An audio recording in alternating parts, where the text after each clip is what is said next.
आज हम लोग डिस्कस करेंगे क्लास 12 फिजिक्स के first chapter electric charges and field. तो सबसे पहले हम लोग इलेक्ट्रिक चार्ज का डेफिनेशन देखते हैं। Electric charge is a physical quantity हुइज causes electric force in matter. मतलब इलेक्ट्रिक चार्ज एक फिजिकल क्वांटिटी है जिसके कारण हम मैटर में फोर्स लगा सकते हैं। इलेक्ट्रिक चार्ज किसी मैटर पर फोर्स कैसे लगाता है, इसे एक उदाहरण के थ्रू समझते हैं। अपने बच्चों को पेन और कागज़ से खेलते ज़रूर देखा होगा, जिसमें बच्चे पेन को अपने सर के बालों में रब करते हैं और एक छोटे से कागज़ के टुकड़े को पेन से बिना टच किए पेन में चिपकाते हैं। इस घटना में जब बच्चे पेन को सर के बालों में रब करते हैं तब पेन में एक चार्ज प्रोड्यूस होता है, जिसके कारण पेन कागज़ के टुकड़े को बिना टच किए अट्रैक्ट कर लेता है। इससे यह साबित होता है कि चार्ज मैटर पर फोर्स लगाता है। अब बिना फोर्स के कारण कोई भी मैटर किसी तरह अट्रैक्ट होता नहीं है। अतः हम कह सकते हैं कि इलेक्ट्रिक चार्ज मैटर पर फोर्स लगाता है। अब देखते हैं प्रॉपर्टीज ऑफ इलेक्ट्रिक चार्ज। तो फर्स्ट है इलेक्ट्रिविटी ऑफ इलेक्ट्रिक चार्ज। जैसे किसी सिस्टम में n नंबर्स ऑफ चार्जेस हैं, जैसे Q1, Q2, Q3 and Qn। अब इस सिस्टम में n नंबर्स ऑफ चार्जेस हैं और इनका जो टोटल चार्ज होता है वो सभी चार्जेस का एडिशन होगा। दैट इज जो टोटल चार्ज है वो एडिशन हो जाता है इन सभी चार्जों का।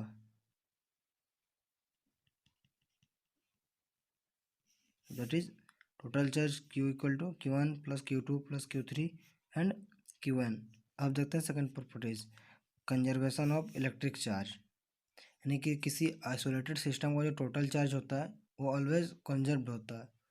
इसका मतलब उस सिस्टम का जो इनिशियल चार्ज और फाइनल चार्ज है वो हमेशा इक्वल होता है। Properties, quantization of electric charge. Quantization electric charge का एक प्रॉपर्टी है जिसके कारण किसी चार्ज बॉडी में जो चार्ज होता है वह integral multiple of elementary charge के इक्वल होता है। That is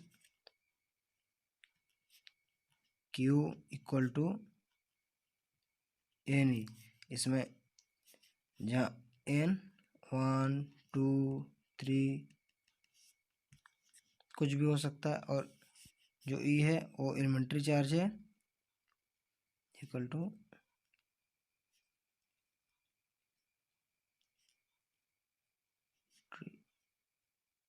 charge. अब देखते हैं electrostatic force.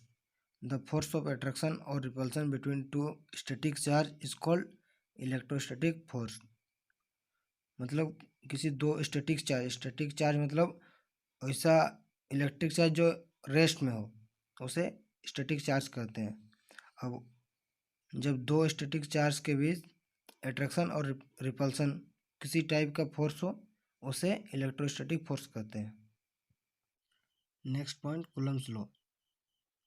Coulomb's law says that the magnitude of force of attraction or repulsion between any two point charges at rest is directly proportional to the product of the magnitude of charges and inversely proportional to the square of the distance between them।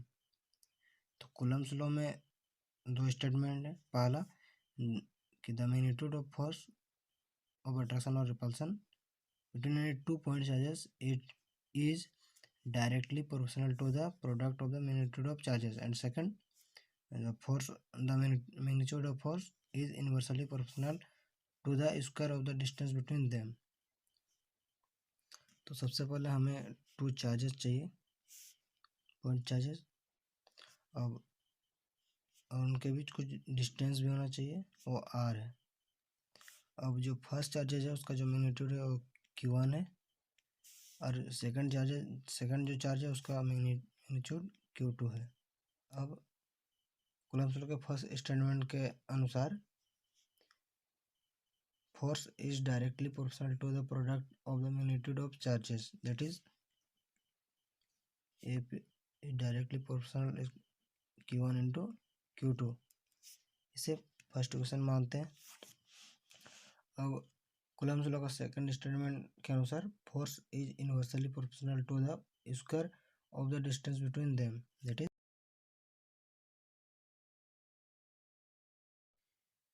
इसे हम equation 2 मान लेते हैं। अब दोनों को जोड़ते हैं,